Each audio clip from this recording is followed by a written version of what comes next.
Protectionism infringes on the freedom of buyers and sellers to peacefully interact.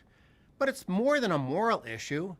Trade barriers, by definition, distort the allocation of labor and capital, which is simply economic jargon for government-caused inefficiency. Productivity suffers as people no longer can fully reap the benefits of their comparative advantage, and this has macroeconomic consequences, according to scholars.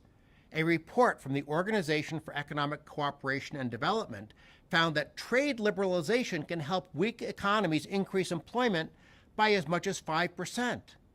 According to Professors Jeffrey Frankel and David Romer, trade can raise GDP by as much as 2% for every percentage point increase in the ratio of trade to GDP.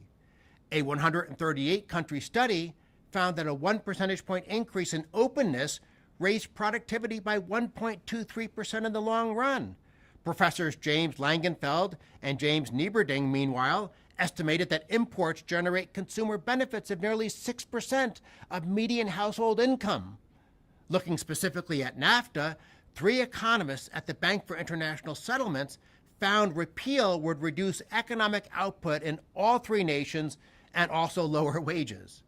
Joint research from the World Bank, International Monetary Fund, and World Trade Organization found a positive relationship between trade openness and economic growth, and also found that trade is especially beneficial for those with more modest incomes.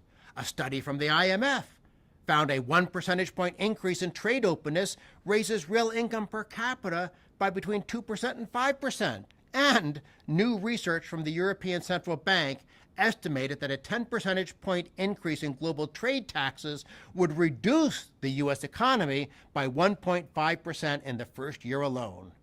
Looking closer at America-specific data, the U.S. Trade Representative testified that trade liberalization had delivered $1,300 to $2,000 of benefits for the average family of 4 as of 2002. A few years later, experts from the Peterson Institute calculated that the benefits per family were between $7,100 and $12,900. Perhaps the most powerful U.S.-specific data, though, is what happened during the 1930s when the protectionist Smoot-Hawley legislation contributed to the Great Depression. Or consider evidence from other nations. Argentina used to be one of the world's richest nations, but thanks to policy mistakes, including protectionism, it has suffered a big decline. On the plus side, look at how China and India have both enjoyed big increases in prosperity and dramatically lowered poverty by opening to world trade.